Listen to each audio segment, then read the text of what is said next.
एकचोटि विचार गरौँ न। महिनौको तयारी। हजुर, अनि लाखौंको खर्च। हो, लाखौं खर्च, हजारौं मान्छेको भिड अनि चर्को घाममा लाइन बसेर खसालिएको भोट। तर अन्त्यमा गएर एउटा वडा अध्यक्ष वा मेयरको जित हार एउटा सानो कागजको चिट्ठा वा भनौँ एउटा गोलाले निर्धारण गर्छ भन्दा पत्याउन सकिन्छ र? बाहिरबाट सुन्दा त पत्यारै लाग्दैन नि। हो त नि। आज हामी एउटा यस्तो विषयको गहिरो अध्ययन गर्दैछौँ जसले हाम्रो घरदैलोको लोकतन्त्रलाई चलायमान बनाउँछ। आजको हाम्रो यस गहन अध्ययनको विषय हो स्थानीय तह निर्वाचन ऐन 2073। हजुर। अब सुन्दा लाग्न सक्छ, ओहो, यो त निकै सुक्खा, नीरस र झन्झटिलो कानुनी दस्तावेज होला। तर यसलाई अलिकति खोतलेर हेर्दा थाहा हुन्छ, यो त वास्तवमा हाम्रो सिङ्गो समाजको जीवन, भविष्य। अनि कहिलेकाहीँ त कुनै सस्पेन्स थ्रिलर फिल्म जत्तिकै नाटकीय हुने चुनावको ब्लुप्रिन्ट पो रहेछ। एकदमै। हाम्रो मिसन भनेकै ती लामा कानुनी दफाहरूलाई पन्छाएर हाम्रो चुनाव कसरी निष्पक्ष हुन्छ, कसरी समावेशी बनाइएको छ र पर्दा पछाडि कस्ता कस्ता नियमले काम गर्छन् भन्ने बुझ्नु हो। ल, यसलाई अलिकति केलाएर हेरौँ। सुरुमै मलाई के जान्न मन लाग्यो भने हामीले यही निर्वाचन ऐनसँग नै किन यति धेरै सरोकार राख्नुपर्छ? यसको भित्री कुरा बुझ्दाखेरि चाहिँ यो ऐन केवल चुनावको दिन कसले मत खसाल्ने वा को उठ्ने भन्ने प्राविधिक कुरा मात्रै होइन के। भनेपछि यसले त हाम्रो समाजको बनावटलाई राज्यको तल्लो तहसम्म कसरी पुर्याउने भन्ने एउटा समग्र चित्र देखाउँछ। एउटा सामान्य नागरिकको नजरबाट हेर्दा त चुनाव भनेको 5 वर्षमा आउने एउटा चाड जस्तो मात्र लाग्न सक्छ नि त, होइन? हो, पर्व नै भन्छन् नि धेरैले त। हजुर, तर यो ऐनले के सुनिश्चित गर्छ भने त्यो चाडमा समाजका हरेक वर्ग, विशेष गरी पछाडि पारिएका समुदायको अनिवार्य उपस्थिति होस्। त्यसैले यो निकै महत्त्वपूर्ण छ। भनेपछि यो लोकतन्त्रको जग बसाल्ने एउटा इन्जिनियरिङ जस्तै भयो। मलाई यसको सुरुवात नै निकै रोचक लाग्यो के। हजुर, चुनाव कहिले गर्ने भन्ने कुरामा पनि ऐनले स्पष्ट समय सीमा तोकेको रहेछ नि। जस्तै स्थानीय तहको कार्यकाल सकिनुभन्दा 2 महिना अगावै चुनाव हुनुपर्छ। हो, एकदम कडा नियम छ यसमा। अन्तिम समयसम्म कुर्ने वा पद खाली राख्ने भन्ने गुन्जाइसै छैन। तर यो समयको कुरा भन्दा पनि मलाई सबैभन्दा बढी चासो लागेको कुरा समावेशिताको मोडल हो। हजुर, वडा समितिको गठन प्रक्रिया हेर्दा 2 जना महिला वडा सदस्यहरू छानिँदा कम्तीमा 1 जना दलित महिला हुनै पर्ने अनिवार्य व्यवस्था रहेछ। एकदमै। कार्यपालिकामा पनि त्यस्तै निश्चित सिट सुरक्षित छ। हो, तर यहाँनिर मेरो एउटा प्रश्न छ है। लोकतन्त्र भनेको त जो पनि उठ्न पाउने र जसले धेरै भोट ल्याउँछ उसैले जित्ने खुला प्रतिस्पर्धा होइन र? सिद्धान्त तह हो। अनि यसरी कानुनले नै वडा तहसम्म अनिवार्य कोटा तोकिदिँदा लोकतन्त्रको खुला मर्ममाथि कतै अंकुश त लाग्दैन? यसको पछाडि कस्तो मनोविज्ञान लुकेको होला? अब यो एकदमै स्वाभाविक प्रश्न हो। खुला प्रतिस्पर्धा राम्रो कुरा हो, तर जब समाजको सुरुवात नै असमान धरातलबाट भएको हुन्छ नि, हजुर, तब खुला प्रतिस्पर्धाले मात्र सबैलाई समेट्न सक्दैन। यहाँ सबैभन्दा रोचक कुरा के छ भने कानुनले समावेशितालाई एउटा आदर्श मात्र बनाएको छैन के। अनि के बनाएको छ त? यसले समावेशितालाई एउटा कठोर गणितीय बाध्यता बनाइदिएको छ। गणितीय बाध्यता? अलि प्रश्न पारिदिनुहोस् न, कसरी? जस्तै कुनै घर बनाउँदै हुनुहुन्छ भने इन्जिनियरले पिलरमा यतिवटा डन्डी हाल्नै पर्छ भनेर तोकेको हुन्छ नि। हाल्नै पर्यो नि त। हो, इच्छा लागे हाल्ने, नलागे नहाल्ने भन्ने हुँदैन। त्यो नभइकन त घरको नक्सा पास नै हुँदैन। यो ऐनले वडा समितिलाई त्यस्तै नक्सा बनाइदिएको छ। जब कानुनले नै 1 जना दलित महिला अनिवार्य भनिदिन्छ, भनेपछि दलहरूलाई बाध्यता आइपर्यो? एकदमै। उनीहरू आफ्नो नियमित घेराभन्दा बाहिर जानै पर्छ।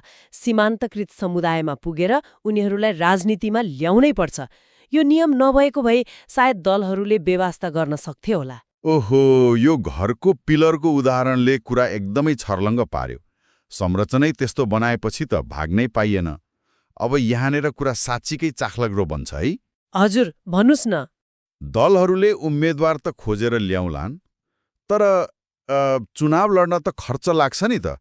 को उठ्न पाउँछ र धरौटी कति लाग्छ भन्ने कुरा हेर्दा त म छक्कै परे। हो र?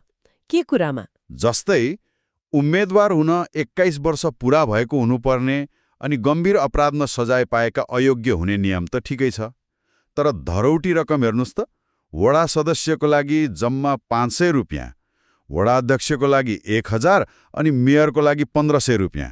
हजुर, रकम निकै सानो छ। त्यसमाथि झन् महिला, दलित, अल्पसंख्यक वा विपन्न उम्मेद्वारलाई त 50% छुट पो रहेछ। भनेपछि एउटा दलित महिलाले वडा सदस्यमा उठ्न जम्मा 250 रुपियाँ राखे पुग्यो। हो नि। 250 रुपियाँ भनेको त आजभोलि एउटा सामान्य रेस्टुरेन्टमा मोमो खाएको बिलभन्दा पनि थोरै हो। यो यति थोरै धरौटी किन नि, यसले चुनावलाई सबैको पहुँचमा त पुर्याउला, तर जसले पनि रमाइलोको लागि उठेर मतपत्र भद्रगोल बनाउँदैनन् र। बाहिरबाट हेर्दा त्यस्तै लाग्छ, सुन्दा निकै सानो रकम हो, तर यदि हामीले यसलाई फराकिलो परिदृश्यमा हेर्ने हो भने हजुर, यसको सन्देश अत्यन्तै शक्तिशाली छ।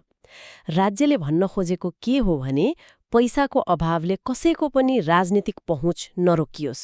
त्यो त राम्रो पक्ष हो। अनि आर्थिक रूपले विपन्नको परिभाषा पनि स्पष्ट छ नि, वार्षिक आय 50,000 रुपियाँभन्दा कम भएको व्यक्ति। यसरी कानुनी परिभाषा दिँदा जसलाई सुविधा चाहिएको हो उसैले पाउँछ। त्यो त एकदमै राम्रो कुरा हो, तर मेरो अघिको शङ्का नि 250 रुपियाँमै उम्मेद्वार बन्न पाइने भएपछि त जसले पनि ल म पनि उठिदिन्छु भन्दै मतपत्रलाई तन्ना जत्रो लामो बनाइदिन सक्छन् नि। कानुन निर्माताहरूले यो कुरा नसोचेका होइनन्। त्यसैले एउटा सन्तुलन छ के यसमा। कस्तो सन्तुलन? धरौटी सस्तो छ, तर यदि कुनै उम्मेद्वारले खसेको सदरमतको 10% मत पनि ल्याउन सकेन भने त्यो धरौटी जफत हुन्छ। एकछिनै, सदरमतको 10%? बदर भएको मत त गर्न पाइएन नि, होइन? पाइएन। सदरमत भनेको पूर्ण रूपमा सही तरिकाले खसालिएको मत मात्रै हो। मानौ कुनै वडामा 1000 सदरमत खस्यो भने धरौटी जोगाउन कम्तीमा 100 मत त ल्याउनै पर्यो। एकदमै। यदि कसैले मजाकको लागि मात्र उम्मेदवारी दिएको छ र त्यो 10% कटाउन सकेन भने उसको धरौटी राज्यको ढुकुटीमा जान्छ अनि समाजमा धरौटी जफत भएको उम्मेद्वार भनेर बेइज्जती हुन्छ। वाउ, चुनाव हारेको भन्दा पनि धरौटी जफत भएको भन्नु त ठूलो कुरा हो नि राजनीतिक रूपमा। हो नि, त्यसैले यसले गम्भीर उम्मेद्वारलाई मात्र मैदानमा ल्याउँछ र हल्का रूपमा उम्मेदवारी दिनेलाई निरुत्साहित गर्छ। साँच्चै चलाखीपूर्ण सन्तुलन रहेछ यो। ल, अब उम्मेदवारीको चरण पार गरियो, अब सिधा गेम डे अर्थात् मतदानको दिनको नियमहरूमा जाउँ न त। हवस्। यहाँका नियम पनि कम्ती कडा छैनन् नि। जस्तै निर्वाचनमा खटिने कर्मचारीलाई आफ्नै घर भएको वा कार्यरत वडामा खटाउन नपाइने। मलाई त यो ठ्याक्क परीक्षामा आफ्नै शिक्षकले गाँड बस्न नदिने नियम जस्तै लाग्यो। ठ्याक्कै त्यही हो। गाउँघरमा त प्राय सबैलाई चिनेका हुन्छन् नि त, नातागोता, छिमेकी सबै त्यही। अनि पक्षपात हुने डर भयो। एकदमै। त्यसैले कर्मचारीलाई अर्को वडामा पठाउँदा त्यो चिनजानको प्रभाव शून्य हुन्छ। त्यो त बुझ्यो, तर निष्पक्षता जोगाउने सन्दर्भमा मलाई एउटा कुराले निकै बेर घोत्लिन बाध्य बनायो है, नक्कली मतदाताको विषयमा। हजुर, के कुरामा? यदि कोही अर्कैको नाम ढाँटेर भोट हाल्न आयो भने 100 रुपियाँ धरौटी राखेर विरोध गर्न पाउने व्यवस्था रहेछ नि त। हो, दाबी विरोध गर्न पाइन्छ। सुन्दा त खेलकुदमा पेनाल्टी कार्ड देखाए जस्तै लाग्यो, तर विचार गर्नुस् त, चुनावको दिनको त्यो भिडभाड, चर्को घाम, त्यस्तो बेला 100 रुपियाँ तिरेर च्यालेन्ज गर्ने, के यो 100 रुपियाँको सानो नियमले साँच्चै फर्जी मतदान रोक्छ त? अलि प्रश्न पार्नुहोस् न। मानौ त्यो 100 रुपियाँको नियम छैन रे। लाइनमा बसेको कसैलाई लाग्यो कि अगाडिको मान्छे नकली हो। उसले चिच्याएर भन्छ यो नकली हो, अनि अर्कोले भन्छ सक्कली हो, अनि झगडा परिहाल्यो नि। हो, चुनावै बिथोलिन्छ। तर कानुनले के भन्यो भने शङ्का छ, हावाको भरमा आरोप नलगाऊ, 100 रुपियाँ राख र लिखित दाबी गर। पैसा राखेपछि त अनुसन्धान गर्नै पर्ने बाध्यता भयो नि त अधिकृतलाई। एकदमै। अनि दुःख दिन मात्रै झुटो आरोप लगाएको रहेछ भने पैसा पनि जान्छ, बेज्जत पनि हुन्छ। अनि नक्कली भोट हाल्न आउनेलाई पनि डर हुन्छ नि, जो कोहीले 100 रुपियाँ निकालेर मलाई च्यालेन्ज गर्न सक्छ भन्ने। मैले त त्यसरी सोचेकै थिएन। एउटा सानो 100 को नोटले पुरै भिडको मनोविज्ञान नियन्त्रण गर्ने गजबको तरिका रहेछ। अनि यसमा मानवीय पक्ष पनि छ नि। अशक्त मतदाताले परिवारको सदस्य लैजान पाउने। हजुर, कानुन जहाँ आवश्यक छ त्यहाँ संवेदनशील पनि छ। तर बुथ कब्जा भयो भने अर्थात् बल प्रयोग भयो भने मतदान नै रद्द हुन्छ। त्यो त हुनै पर्यो। ल, मानौ शान्तिपूर्ण रूपमा मतदान सकियो, अब आउँछ सबैभन्दा धड्कन बढाउने चरण, मतगणना। हजुर। मतगणना लगातार गर्नुपर्छ, बीचमा रोक्न पाइँदैन, अनि मतपत्र बदर हुने कुराहरू पनि स्पष्ट छन्, ल्याप्चे लगाएमा वा बाहिर छाप लगाएमा। यहाँसम्म त सबै ठिक छ। तर त्यो एउटा नियम जसले मलाई साँच्चै चकित बनायो। हामीले सुरुमा पनि कुरा गरेका थियौं, बराबर मत आएमा के हुन्छ। गोला हाल्ने नियम हो त नि, त्यत्रो चुनाव, हजारौं मत, अनि निर्वाचन अधिकृतले गोला हाली अर्थात् लटरीबाट विजेता छान्ने। त्यसो भए यसको समग्र अर्थ के हो त? महिनाको तयारी एउटा कागजको चिट्ठामा भर पर्छ। यो त कुनै फिल्मको क्लाइमेक्स जस्तै भएन र? सुन्दा निकै नाटकीय र अस्वाभाविक पक्कै लाग्छ। यसले एउटा महत्त्वपूर्ण प्रश्न खडा गर्छ। के प्रश्न?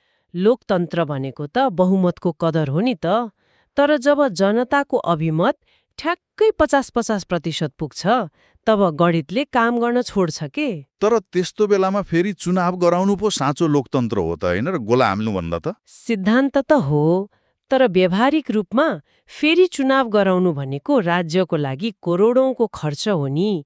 त्यही सुरक्षा व्यवस्था, त्यही प्रचार प्रसार। खर्चिलो त निकै हुन्छ हो। अनि फेरि पनि बराबर मत आयो भने के गर्ने नि? त्यसैले यस्तो अवस्थामा गोला प्रथा नै कानूनी रूपमा सबैभन्दा तटस्थ अन्तिम विकल्प हो।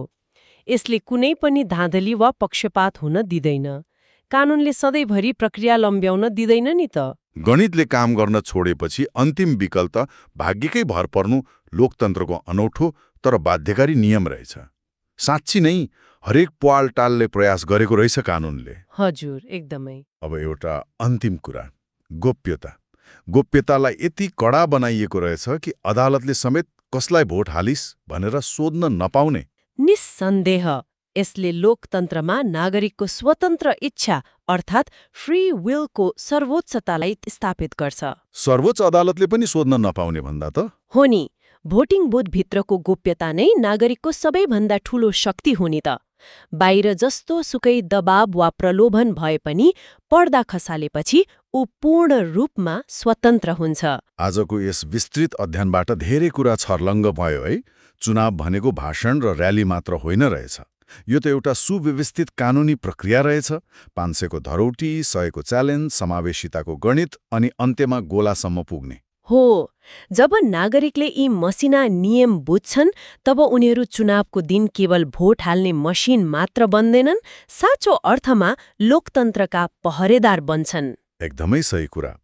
तर आजको कुराकानी टुङ्ग्याउनु अघि म एउटा सोचनीय प्रश्न छोडेर जान चाहन्छु। आज हामीले हेर्यौं कसरी कानूनले कागजको मतपत्र र भौतिक बुथलाई सुरक्षित गरेको छ। हजुर, तर अहिले त हामी एआई र बिग डेटाको जमानामा छौं। भोलिका दिनमा जब प्रविधिले मतदाताको मनसायलाई भौतिक बुथमा पुग्नु अगावै प्रभावित पार्न थाल्छ, त्यो त ठूलो चुनौती हो। हो नि, के यी परम्परागत कानूनी पर्खालहरूले हाम्रो लोकतन्त्रको गोप्यतालाई जोगाउन सक्लान्? कानूनले भौतिक बुथ त सुरक्षित गर्ला, तर मतदाताको डिजिटल माइन्ड कसरी सुरक्षित गर्ने? यो यस्तो विषय हो जसमा हामी सबैले घोत्लिनु पर्नेछ। साँच्चै नै गम्भीर विषय हो यो। आजको लागि यो गहन अध्ययन यति नै। यस्तै रोचक विश्लेषणका साथ अर्को पटक फेरि भेट्नेछौँ।